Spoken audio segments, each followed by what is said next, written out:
Bienvenue sur PocBoss, ta chaîne pour tout ce qui touche à l'histoire du rap et des légendes urbaines.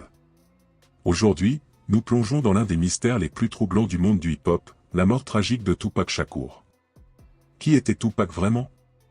Nous explorerons sa vie, sa musique révolutionnaire et les combats qu'il a menés, des rues de New York aux studios de Los Angeles. Mais ce n'est pas tout, des rumeurs ont circulé pendant des années sur l'implication de personnalités influentes dans sa mort, et Puff Daddy est souvent mentionné. Était-il réellement lié à ce drame? Que disent les théories et les enquêtes? Découvre la face cachée de cette affaire légendaire et les vérités qui continuent de secouer le monde du rap à ce jour.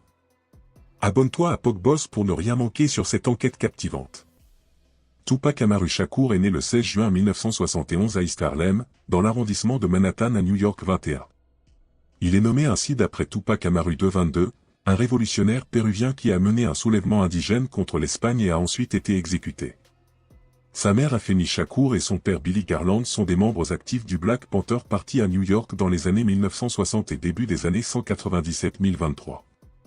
Tupac est né tout juste un mois après l'acquittement 24 de sa mère sur plus de 150 accusations de complot contre le gouvernement des États-Unis et les monuments de New York, celle-ci étant l'une des Panthers 21 arrêtées en avril 1969.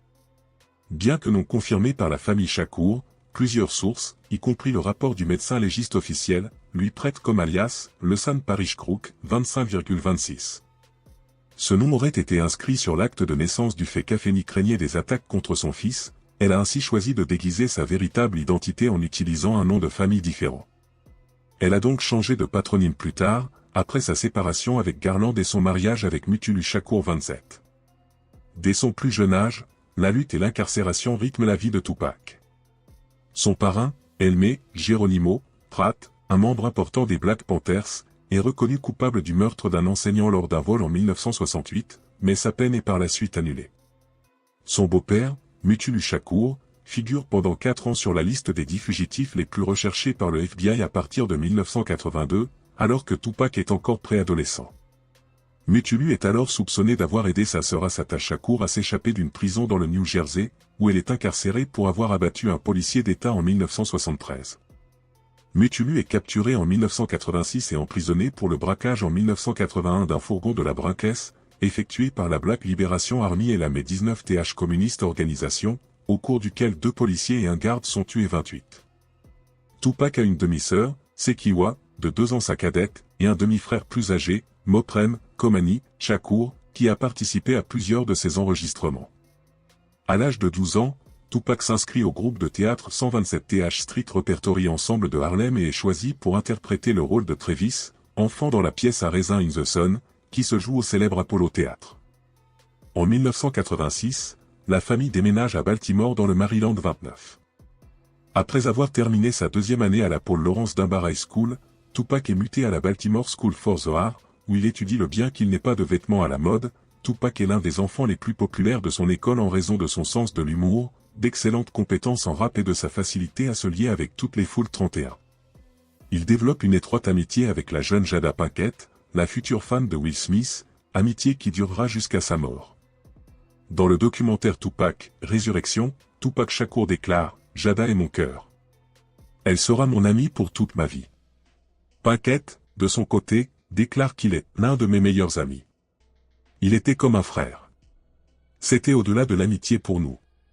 Le type de relation que nous avions ne se rencontre qu'une fois dans une vie. Un poème écrit par Shakur intitulé Jada apparaît dans son livre, The Rose That Grew From Concrete, qui comprend aussi un poème dédié à Pinkett appelé The Tears in Cupid's Eyes.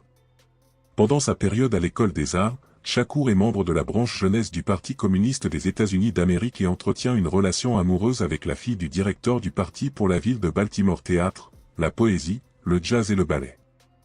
Il joue des pièces de Shakespeare ainsi que le rôle du roi des souris dans Casse-Noisette 28. Tupac Shakur, accompagné au beatboxing par l'un de ses amis, Dana Mouse Smith, remporte la plupart des nombreux concours de rap auxquels il participe et est considéré comme le meilleur rappeur de son école. 30 points en juin 1988, Tupac et sa famille déménagent à nouveau, cette fois à Marin City en Californie 29, où il étudie à la Tamalpais High School 34. En 1989, Tupac commence à fréquenter les cours de poésie de Lela Steinberg 35. Cette même année, Steinberg organise un concert avec un ancien groupe de Tupac Shakur, Strictly Dope. Après le concert, Tupac signe avec Atron Gregory et est recruté dans le tout nouveau groupe de hip-hop d'Oakland, Digital Underground. En 1990, il est engagé comme danseur et roadie du groupe début de carrière, 1991 à 1993. Avant d'utiliser ses noms et prénoms comme nom de scène, Tupac Shakur se faisait connaître en tant que MC New York lors de ses débuts à Baltimore. La carrière professionnelle de Tupac Shakur commence au début des années 1990, lorsqu'il réalise un couplet du morceau Samsung de Digital Underground sur la bande originale du film Nothing But Trouble, dans lequel il apparaît également avec le groupe. En tournée, il en profite pour développer son propre matériel. Tupac fait une première apparition sur le second album de Digital Underground, DC100 EP Release, publié au printemps 199 136 et classé 29e au Billboard 20 037. Il participe aussi à leur troisième album, son Off the P le 12 novembre la même année. Il lance son premier album solo, Apocalypse Now 38, qui atteint la 64e place du Billboard 20 039, RIAA, 40. Au départ, Tupac rencontre des difficultés pour commercialiser cet album, mais les dirigeants d'Interscope Records, Ted Field et Tom Whalley, acceptent finalement de le distribuer. L'album remporte un grand succès grâce aux dénonciations qu'il y fait, et à sa forte implication politique. Le titre Brenda's Got a Baby, atteint la 23e place du top 30 R&B 39. Toutefois, ses textes crus et vulgaires lui valent la critique du vice-président des États-Unis Dan Cahill et de Groupe de Parents 41.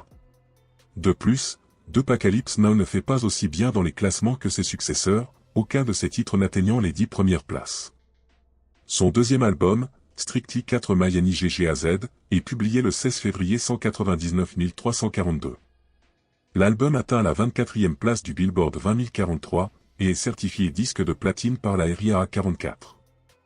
L'album, principalement produit par Randy Stretch Walker, le meilleur ami de Shakur et son associé à l'époque, et Live Squad, génère 2 hits, Keep Ya Head Up, et I Get Around, 43, ce dernier avec en featuring Shock G, et Money B, de Digital Underground. Il s'agit de l'un des 10 albums les plus vendus de toute sa discographie, avec 1 366 000 exemplaires écoulés comptabilisés en 200 445. La notoriété de Tupac Shakur s'accroît ensuite grandement grâce à sa performance dans le film Just d'Ernest R. Dickerson en 199 246. Ce rôle lui envoie un second en 1993 dans Poetic Justice de John Singleton dans lequel il joue aux côtés de Janet Jackson. À la fin de cette même année, on le voit également dans le film de basketball Above the Rim. Démêlés judiciaires, 1991 à 1994. S'il retient surtout l'attention sur les plans musical et cinématographiques, Tupac Shakur acquiert néanmoins une mauvaise réputation par ses conflits récurrents avec la justice. En octobre 1991, il entame des poursuites civiles et demande 10 millions de dollars d'indemnisation aux policiers municipaux d'Oakland, affirmant qu'il l'aurait brutalement battu pour avoir traversé la rue imprudemment 17. En 1992, un policier d'État du Texas est tué par un adolescent qui écoutait Apocalypse Now, album qui contient des chansons sur le meurtre de policiers, notamment la chanson Viol. Ce drame provoque un tourbillon médiatique.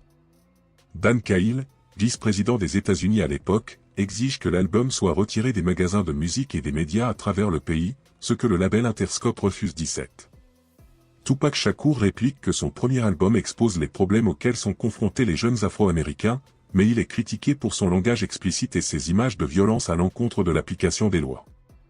Cahill dénonce publiquement l'album comme n'ayant pas de place dans notre société. Le 22 août 1992, à Marin City, Tupac Shakur rappe lors d'un festival en plein air puis reste pour signer des autographes.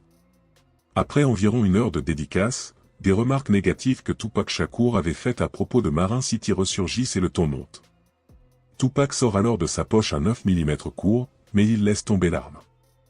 Il crie, ramasse le flingue, à son frère Moprem, qui tire entre 3 et 6 balles. Un enfant de 6 ans est tué, touché au front.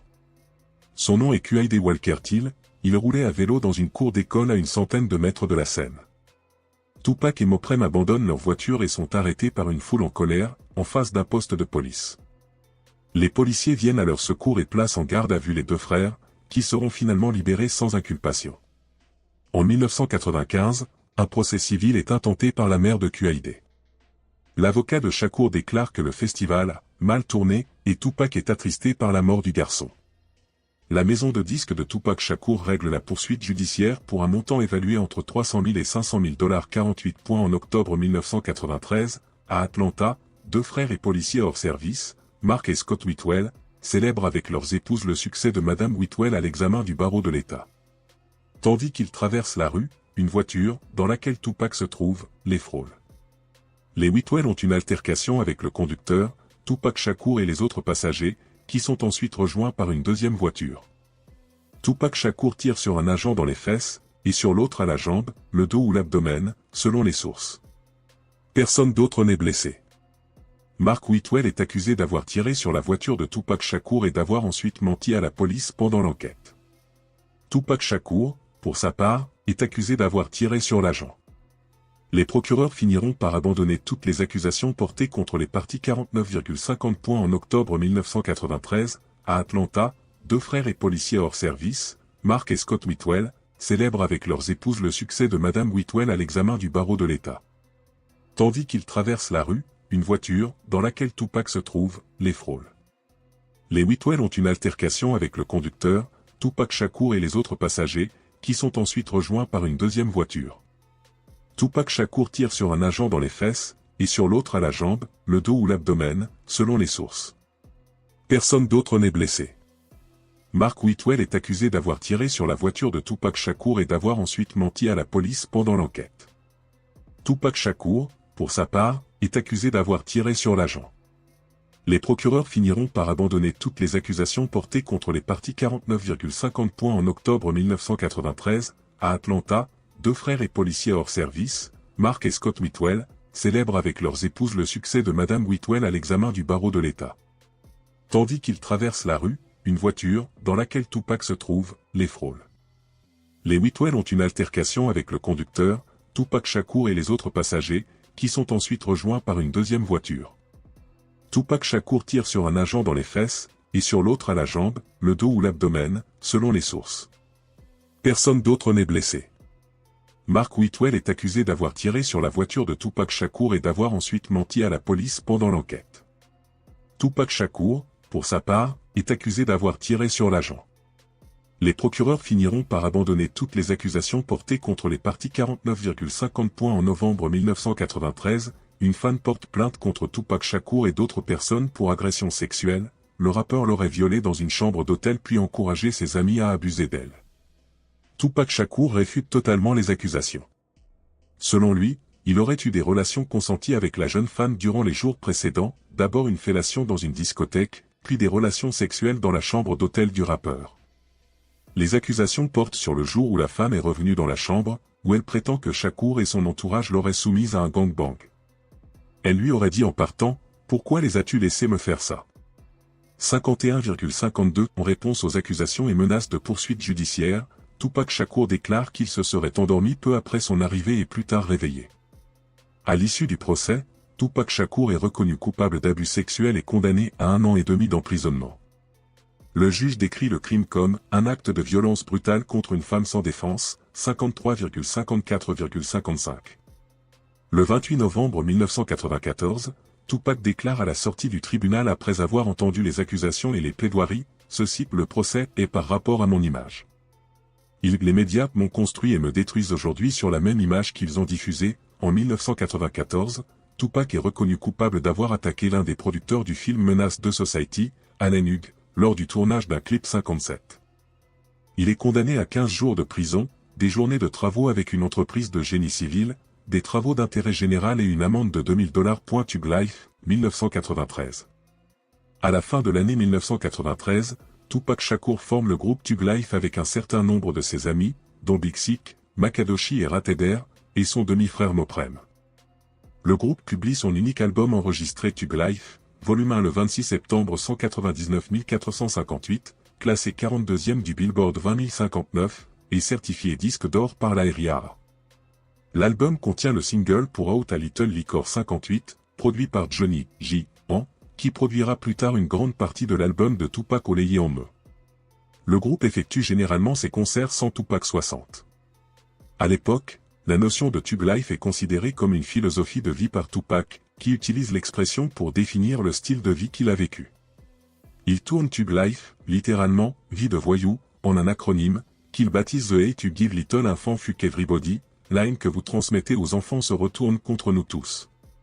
Tupac le définit comme un mode de vie où les gens réussissent en partant de rien et en surmontant tous les obstacles pour atteindre leurs objectifs. En d'autres termes, une personne née riche ou issue d'un milieu aisé ne vit pas une « Thug Life » parce qu'elle n'a pas besoin de lutter pour survivre 61. En raison de l'utilisation constante de l'expression par Tupac, celle-ci est devenue synonyme de son nom et il se l'est même fait tatouer sur le ventre.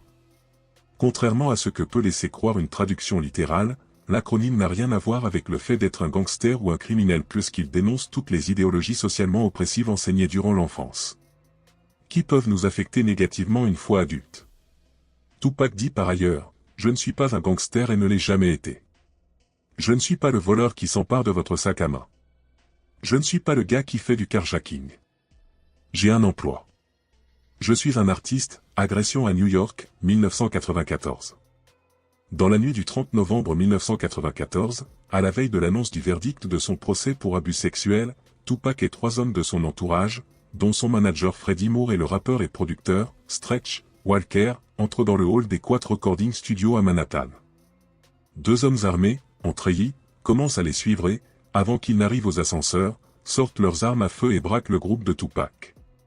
Ce dernier tente de se défendre en portant la main à son arme à feu.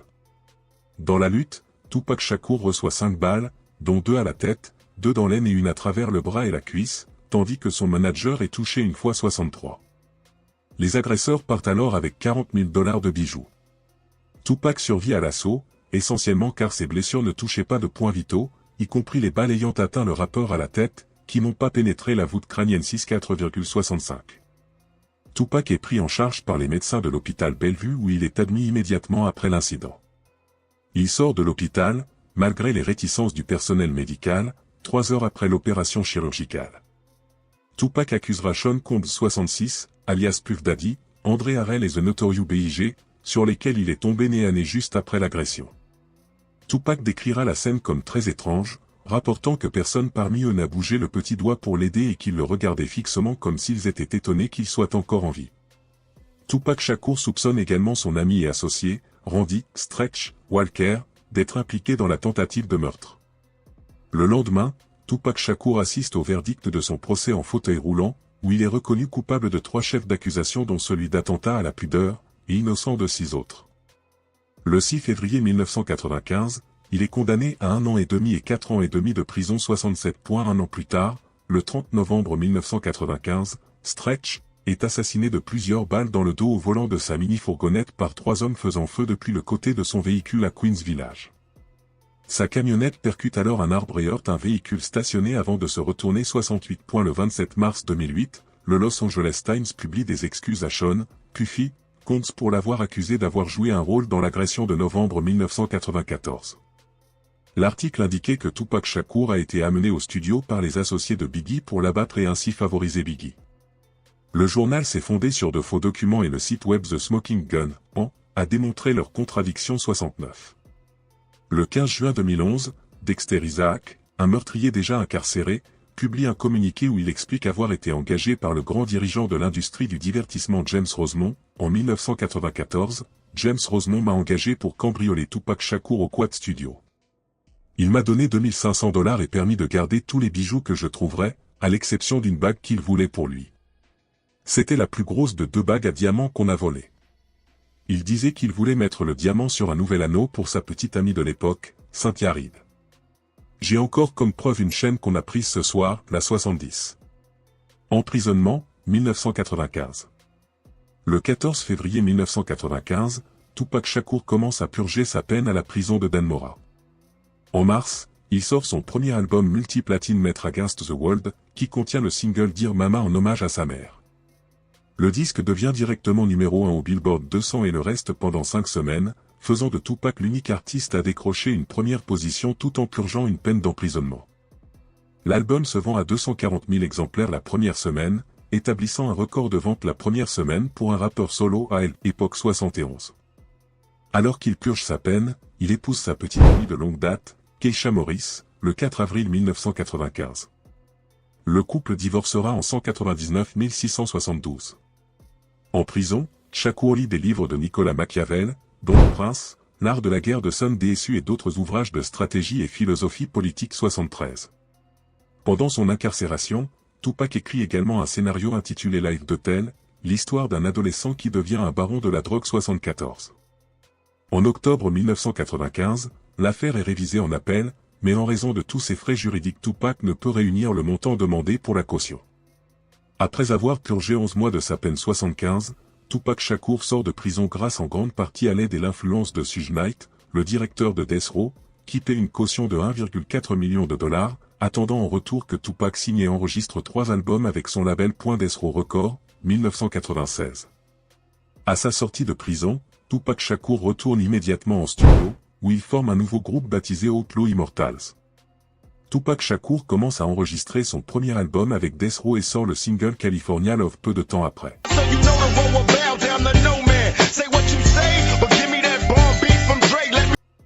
Le 13 février 1996, Tupac lance son 4e album solo, Oleye on Me, le premier double album de l'histoire du hip-hop qui soit composé uniquement de titres originaux. Le disque entre directement en première position et est certifié quintuple platine au cours de l'automne, se vendant finalement à plus de 9 millions d'exemplaires aux États-Unis, référence nécessaire, en comparaison avec Metre Against the World, l'album est davantage orienté vers une mentalité de gangster et les intimidations envers d'autres rappeurs. Tupac Shakur poursuit ses enregistrements en dépit des problèmes croissants du label Death Row, notamment le départ de Dr. de son poste de producteur maison pour former son propre label, Aftermath. Tupac Shakur continue à produire des centaines de morceaux durant sa période à Death Row, dont la plupart seront placés sur ses albums posthumes et Rusty Down, Remember Me, Still Rise, Until the End of Time, Better Days, Loyal to the Game et Pack's Life. Il entame également le processus d'enregistrement d'un album intitulé One Nation avec le groupe Bootcamp Clik et leur label Duck Down Records basé à New York. Bien qu'il ait un nouvel album couronné de succès, Tupac Shakur commence à se lasser du hip-hop et se concentre de plus en plus sur le cinéma et la politique et au cours de ce même été 1996, il tourne 2 films, Bullet et Gridlock Day. Accentuation du conflit avec Puff Daddy et Notorious B.I.G. Le 4 juin 1996, il publie avec les Outlaws la diss track It Em Up, une attaque verbale contre Biggie et son associé Puff Daddy.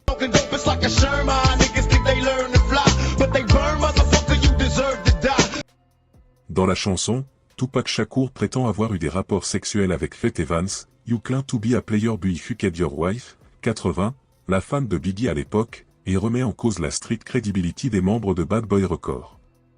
Bien qu'aucune preuve tangible ne le confirme, Tupac Shakur est convaincu que certains membres de Bad Boy avaient connaissance de l'agression de 1994 en raison de leur comportement cette nuit-là et de ce que ses sources lui ont dit. Tupac Shakur s'aligne sur Suge Knight, PDG de Death Row, dont les relations avec Sean Combs se sont grandement dégradées à la suite d'un incident en 1995 au Platinum Club à Atlanta ayant abouti à la mort de l'ami et garde du corps de Suge, Jake Robles. Suge Knight est catégorique en exprimant ses soupçons concernant l'implication de Combs 81. La signature de Tupac avec Death Row ajoute de l'huile sur le feu au conflit entre les côtes et ouest.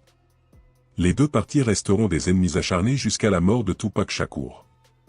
Le 4 juillet 1996, Tupac joue en live à la House of Blues avec Outlaws, T.Dog Pound, Snoop Dogg et Nat Dogg. Il s'agit de l'ultime concert de Tupac Shakur. Tupac se brouille également avec Snoop Dogg qui déclara, au cours d'une interview, ne pas en vouloir à Puff Daddy et Notorious B.I.G., qu'il considère comme des amis, et qu'il souhaite que les tensions s'apaisent afin qu'ils puissent faire de la musique normalement. Considérant cette prise de position comme un manque de loyauté, Tupac se refuse alors à adresser la parole à Snoop Dogg jusqu'à sa disparition en septembre 3,5,8. Son dernier album posthume The Donk Illuminati, The Set des théories sorti le 5 novembre 1996 sera son dernier grand succès posthume réapprécié au fur et à mesure des années mais donnera lieu aussi à de nombreuses interprétations. Dans la nuit du 7 septembre 1996, Tupac Shakur assiste au match de boxe entre Mike Tyson et Bruce Seldon au MGM Grand à Las Vegas. En sortant de l'hôtel Casino, l'un des associés de Suge Knight repère Orlando, Baby Lan, Anderson, un membre des Crips, dans le hall du MGM Grand et avertit Tupac, qui se jette sur Anderson, bientôt rejoint par Suge et ses associés. La bagarre est enregistrée par les caméras de surveillance de l'hôtel. Quelques mois auparavant, Anderson et un groupe de Crips avaient volé un membre de l'entourage de Death Row dans un magasin Foot Locker, expliquant l'attaque de Tupac Shakur. Après la bagarre, Tupac doit se rendre avec Suge au club 662. Craignant des représailles, Frank Alexander, le garde du corps de Shakur, lui suggère de porter un gilet pare-balles qu'il tend au rappeur, qu'il déclina 85. Il monte dans la BMW E38 berline noire de Suge au sein d'un grand convoi comportant de nombreuses personnes de l'entourage de Tupac Shakur. Le garde du corps de Tupac Shakur suit la BMW quelques mètres derrière dans un véhicule appartenant à Kidada Jones, la petite amie de Tupac à l'époque. Il a déclaré qu'il s'apprêtait à monter avec le rappeur dans la voiture de Suge, lorsque Tupac Shakur lui a demandé de conduire la voiture de Kidada au cas où ils auraient été trop ivres et auraient eu besoin de véhicules supplémentaires en sortant du club 662. À 22h55, lors d'un arrêt à un feu rouge, Tupac Shakur baisse la vitre et un photographe, Leonard Jefferson, reconnaît le rappeur et après un bref échange, prend la dernière photographie de Tupac Shakur vivant 87. Vers 23h05, la BMW est arrêtée par la police à vélo sur Las Vegas Strip car le volume de l'autoradio est trop élevé, et pour absence de plaque d'immatriculation sur la voiture, les plaques seront par la suite retrouvées dans le coffre de la voiture. Quelques minutes plus tard, ils repartent sans recevoir des amendes 88,89. Vers 23h10, à un nouvel arrêt à un feu tricolore sur la route de Flamingo, près de l'intersection de Koval-Lan en face de l'hôtel Maxime, un véhicule occupé par deux femmes s'arrête sur le côté droit. Tupac Shakur, qui se tient debout à travers le toit ouvrant, échange quelques mots avec les deux femmes, et les invite au club 66290.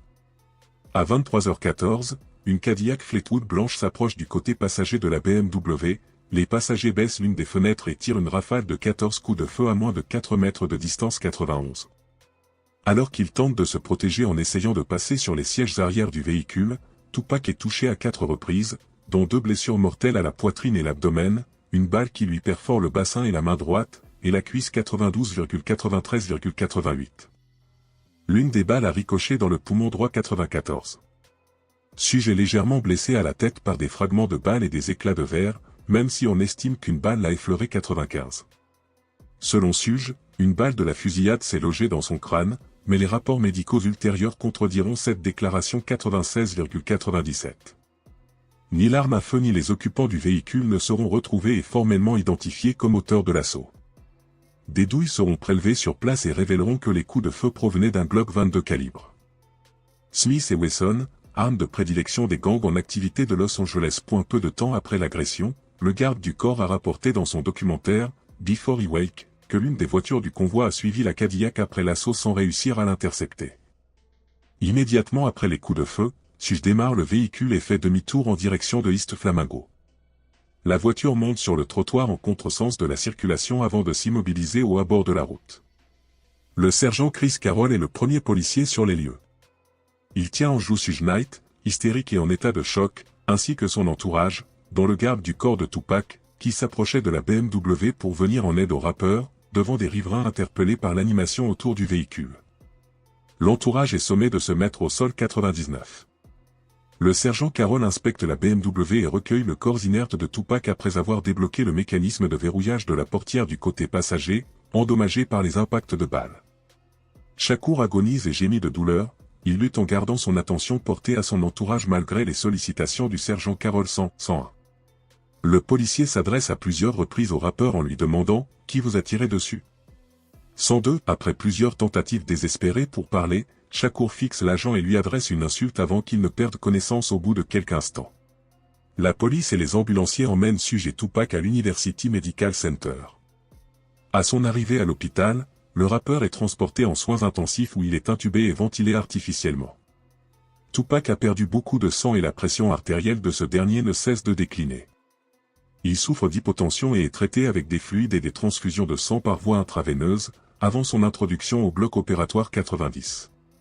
Shakur fut amputé de son poumon droit, les chirurgiens n'arrivant pas à résorber l'hémorragie provoquée par l'impact d'une balle qui s'y était logée, ainsi que d'un doigt partiellement sectionné durant l'assaut, qui fut amputé d'après une interview du producteur de clip Gobi, proche de Tupac. Un employé de Death Row lui aurait dit que les tireurs avaient appelé la maison de disques et auraient envoyé des menaces de mort visant Tupac Shakur, affirmant qu'ils allaient l'achever. 109. Après avoir entendu cela, Gobi a immédiatement alerté la police de Las Vegas, mais les policiers ont répondu qu'ils étaient en sous-effectif et ne pouvaient être déployés 109.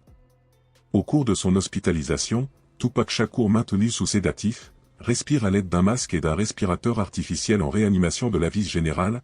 Tupac fut inconscient et maintenu en coma artificiel pratiquement tout au long de son hospitalisation. Bien que quelques témoignages discordants affirment qu'ils aient parlé ou encore que le rappeur avait essayé à plusieurs reprises de sortir de son lit, la majorité des affirmations émanant des proches du rappeur l'ayant visité mais également le personnel hospitalier, ont invoqué que la condition critique du rappeur ne lui permettait pas de se mouvoir ou de parler. La fiancée du rappeur, Kidada Jones, confessera avoir été l'une des dernières personnes à s'être adressée au rappeur qui, selon elle, se trouvait alors en état de semi-conscience bien qu'il ait été transféré dans un centre de traumatologie et qu'il ait subi une multitude d'interventions chirurgicales. Tupac Shakur passe la phase critique du traitement médical et les médecins lui donnent alors 50% de chance de s'en sortir sans 15. Gobi quitte le centre médical après avoir été informé que Tupac Shakur a récupéré 13% de ses facultés lors de la 6e nuit des hospitalisations sans cesse. L'après-midi du 13 septembre 1996, à l'unité de soins intensifs, Tupac Shakur est victime d'une hémorragie interne. Les médecins tentent de le réanimer mais ne parviennent pas à résorber l'hémorragie 18-117. Sa mère, Afeni, prend la décision de dire aux médecins de ne pas insister davantage 115-117. Tupac Shakur est déclaré mort à 16h03 locale 18. La cause officielle du décès est une insuffisance respiratoire et un arrêt cardio-respiratoire résultant de ses multiples blessures par balle 18.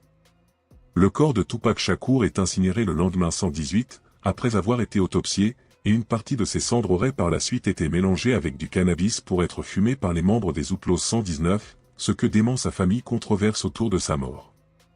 En grande partie à cause d'un manque d'avancée par les forces de l'ordre dans l'enquête sur l'assassinat de Tupac Shakur, de nombreuses enquêtes indépendantes et théories sont apparues. En raison de l'acrimonie entre Tupac et The Notorious B.I.G., son ami devenu rival et qui sera lui aussi assassiné quelques mois plus tard, en mars 1 997 121, une possible implication de Biggie fut rapidement suggérée. Biggie, ainsi que sa famille et ses associés, nie avec véhémence toutes les accusations 122. En 2002, le Los Angeles Times publie une tribune du journaliste d'investigation et lauréat du prix Pulitzer Chuck Phillips, qui prétend avoir découvert des preuves impliquant Biggie, Orlando Anderson et les Southside Crips lors de l'Attaque 123. Phillips cite des membres de gangs restés anonymes qui estiment que Biggie avait des liens avec les Crips, les enrôlant souvent pour assurer sa sécurité lors de ses déplacements sur la West Coast, et que Biggie était de connivence avec les Crips pour assassiner Tupac Shakur. En 2008, le site The Smoking Gun signale que les documents invoqués par Phillips sont frauduleux. Le LA Times publie alors un erratum officiel en première page concernant l'histoire de Phillips 124. Moins de 5 mois plus tard, Phillips quitte le Los Angeles Times. La complexité des deux meurtres des rappeurs et la violence des gangs qui a suivi attirent l'attention du cinéaste anglais Nick Broomfield. Il réalise le documentaire Biggie and Tupac, dans lequel il dénonce l'absence d'avancée dans les deux affaires et donne la parole aux proches des deux rappeurs ainsi qu'aux témoins que la police n'a pas entendus. L'ami d'enfance de Tupac et membre des Outlaws, Yaki Kadhafi, était dans le convoi lors du « drive-by » et avait indiqué à la police qu'il pourrait être en mesure d'identifier les assaillants. Cependant, il fut abattu 2 mois après Tupac à Irvington. D'autres théories insistent sur la conscience politique que Tupac a développée, grâce à ses parents et à ses proches amis, pendant son incarcération et à sa sortie de prison. Il comptait ainsi créer un mouvement politique dans la droite lignée des Black Panthers dès 1995 et avait d'ailleurs participé à de nombreuses réunions en ce sens. Tupac Shakur avait d'ailleurs choisi un nouveau surnom sans équivoque, Maccabees donc Illuminati. En 2021, la police de Los Angeles a annoncé avoir officiellement clôturé l'enquête sur la mort de Tupac, affirmant qu'il s'agissait d'une perte de temps et que l'enquête était à présent trop coûteuse et compliquée pour la poursuivre. L'assassinat de Tupac restera donc vraisemblablement un cold case. En juillet 2023, la police du Nevada annonce la perquisition d'une maison à Henderson dans le cadre de l'enquête sur l'assassinat du chanteur 128. En septembre de la même année, Dwayne Davis alias Kev D, ancien membre d'un gang, affirmant être le conducteur du véhicule d'où ont été tirés les 4 coups de feu est arrêté et mis en examen pour meurtre Kev D lorsque de nouvelles preuves le relient directement à la scène de crime du meurtre de Tupac. En effet, le procès pour meurtre de Dwayne, Kev D, Davis, accusé d'avoir orchestré l'assassinat de la légende rap Tupac Shakur en 1996, a pris une tournure choquante avec l'émergence de nouvelles preuves le plaçant directement sur les lieux du crime à Las Vegas la fameuse nuit du meurtre. Kev D, voir sur Gonzo Music graisse aux balles retrouvées dans la perquisition en lien avec El Hersco, assassinat de Tupac le coupable sur le point des Hersco, être arrêté, l'assassin de Tupac pourrait sortir de prison s'il parvenait à verser une caution de 750 000 $ et aussi un ex-flic de la affirme que Diddy a mis un contrat d'$1 million sur Tupac et Suge Knight, qui s'est autoproclamé chef de gang Crip de Compton, est détenu depuis septembre, moyennant une caution de 750 000 $. Malgré cette caution, un juge de Las Vegas a refusé de le remettre en liberté en juin, en raison de la gravité des charges retenues contre lui. Ces derniers développements aggravent encore son cas. Car les procureurs ont découvert des preuves vieilles de plusieurs décennies indiquant qu'une chambre au Monte Carlo Resort, aujourd'hui Park MGM, avait été réservée au nom de la femme de Kid D, Paula Clemons, le 7 septembre 1996, la nuit où Tupac a été assassiné lors d'une fusillade. En outre, une chambre de l'Excalibur Hotel et Casino a été réservée au nom du neveu de Kid D, Orlando Anderson, soupçonné d'avoir tiré les coups de feu mortels. Selon des documents judiciaires obtenus, les inspecteurs de la police métropolitaine de Las Vegas ont méticuleusement passé au peigne fin les dossiers des hôtels pour trouver des réservations faites au nom de membres connus de gangs. Les réservations de Clemons n'ont toutefois pas éveillé les soupçons au départ, car elles n'étaient pas connues comme membres des Crips. L'équipe de défense de Kid D avait déjà plaidé en faveur de l'abandon des poursuites, affirmant qu'il n'y avait aucune preuve le plaçant à Las Vegas la nuit du meurtre de Tupac. Cette nouvelle découverte remet directement en cause cette affirmation et pourrait être déterminante dans le procès.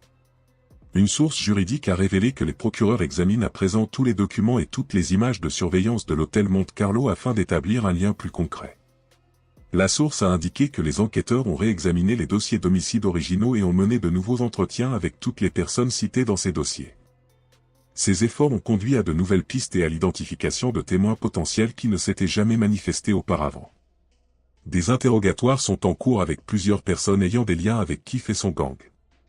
Ce qui en ressortira restera secret pour le moment, a ajouté l'initié, laissant entendre que d'autres révélations pourraient être faites au fur et à mesure que l'enquête se poursuivra. Merci d'avoir regardé cette plongée profonde dans la vie de Tupac et les mystères entourant sa mort.